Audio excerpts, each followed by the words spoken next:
I do worry about the league though in terms of like how it's marketed and like listen, stars are important, and this is gonna lead me to the question I'm gonna ask you guys.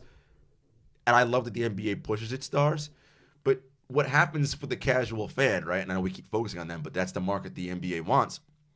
When all we care about and talk about is James Harden and this person is that person, does anybody actually give a damn about the Rockets or about the Clippers or about, right? Because that game when Kawhi sat out the first end of that back-to-back in the load match and everybody lost their shit and all that pearl clutching that was going on, that was a good-ass game without Kawhi. It was. It went down to the last seconds. Yeah. But nobody talked about that the next day. It was all, load management. The fans came to see Kawhi. That's the issue, too. And I'm like, no, but the game was good. Yeah. Because, Like, I mean, when you flip on First Take, for example, that's what they're going to be talking about. It's talking points. It's not necessarily, this dude had 38, 16. Because you see Luka do this all the time. They don't start talking about it until he's 7 triple-doubles in. It's crazy, but I do have a question for you guys, thinking about stars and just on, and I posted on my podcast, but on pure talent alone, can you name more than 5 duos in the league you're taking over Cat and Wiggins?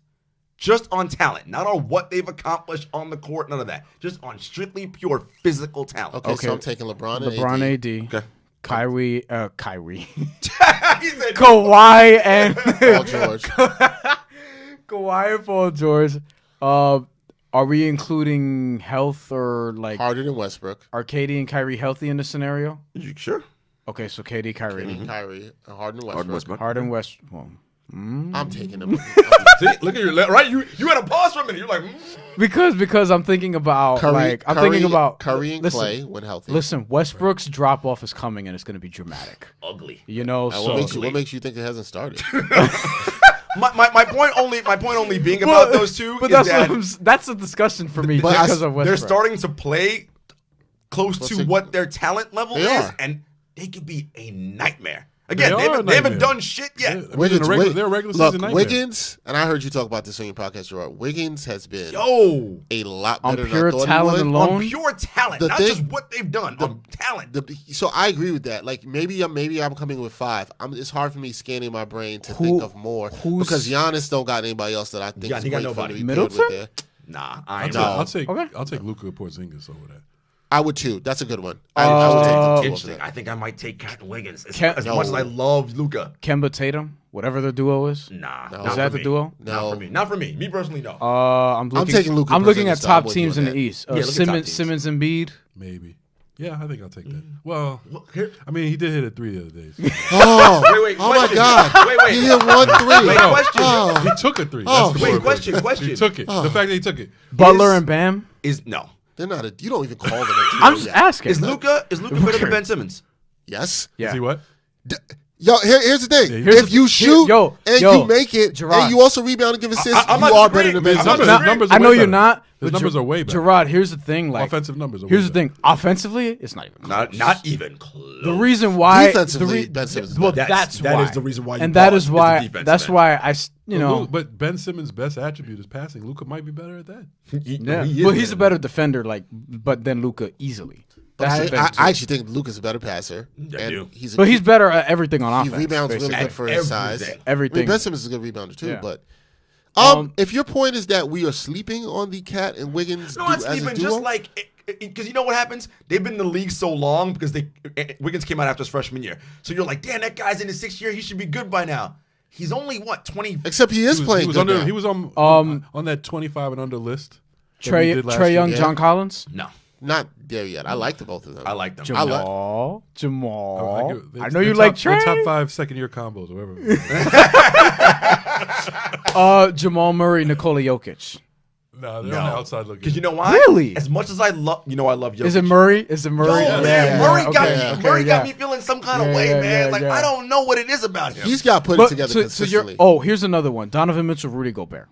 No, because Rudy is so limited offensively. I Yeah. love Rudy defensively, I but do Rudy's too. But here, so limited. so basically, there's anywhere between 4 to like 9. It's based on preference. Yes, it's based on preference. I think they're probably somewhere as like the 6th or 7th best duo, Cat and Wiggins. But could you imagine if they actually do like I know you said like they're but like actually reach their potential? Like, damn, they could be so good. Because like Wiggins, most of the duos, especially Wiggins. most of the duos I name, I'm taking them over them because Granted, we're talking about talent level. You're thinking but about what they've accomplished too, like taking that out of it. But like for example, I saw Cat against Bam Adebayo in that early game of the season, and I saw what Bam did to him on defense, and I'm like, yeah, I like the guy who plays defense.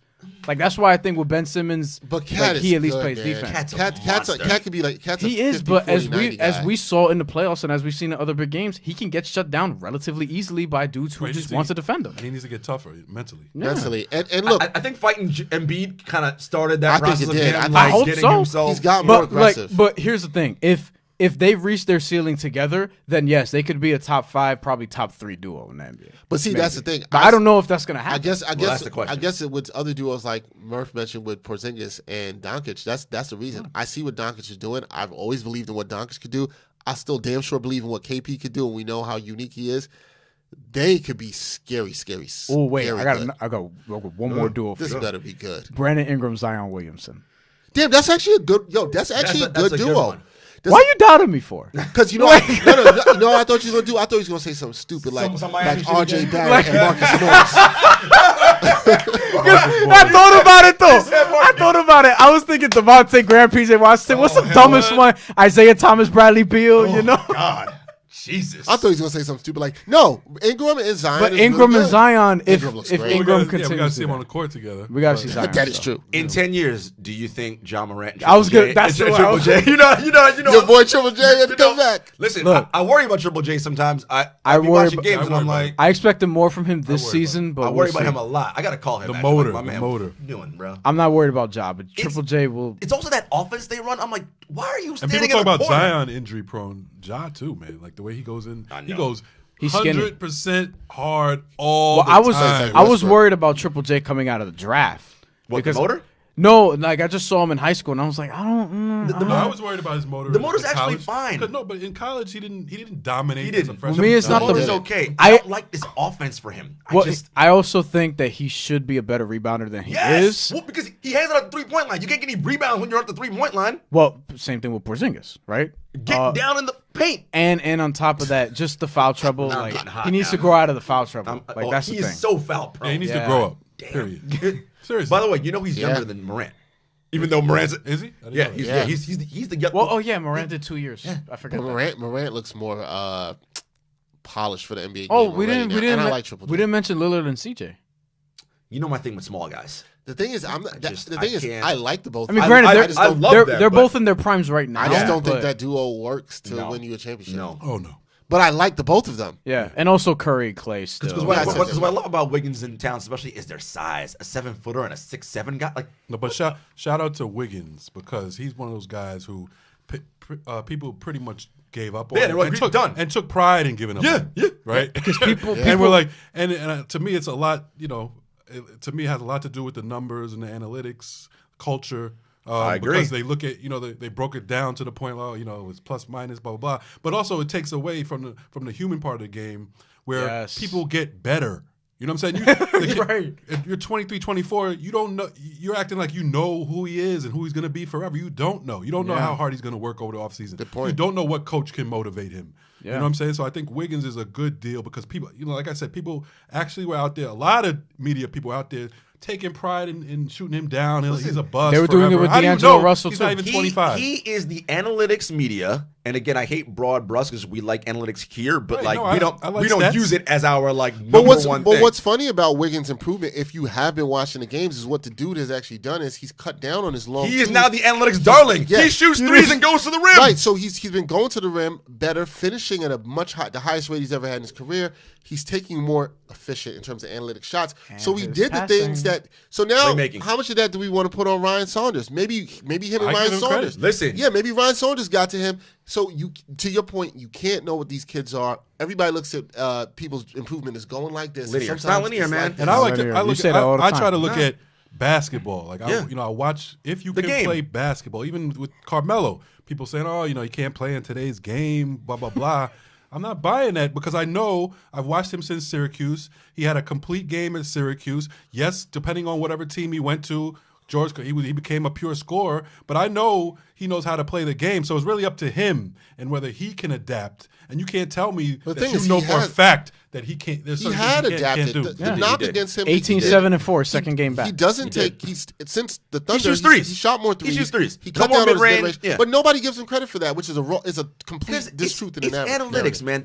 And again, I hate, but like there are certain watch the games, people, right. And then use the analytics to help you. Yeah, but that goes to where this podcast all started, minus the whole 100 thing that I went on. It's just watch the games and not highlights. Yes, people are just watching highlights. Yes. If you watch the games, then you'll just be smarter. Like Bomani Jones told us when we went up to High Noon and talked to him. The most important thing is just knowing what you're talking about. And a lot of people are talking, not knowing what they're talking about. I can't just look at numbers and know the whole story. 100%. I had a conversation with Stack that's coming out soon, and Steven Jackson was like, analytics never took a charge ever. Analytics don't listen. Use that to help.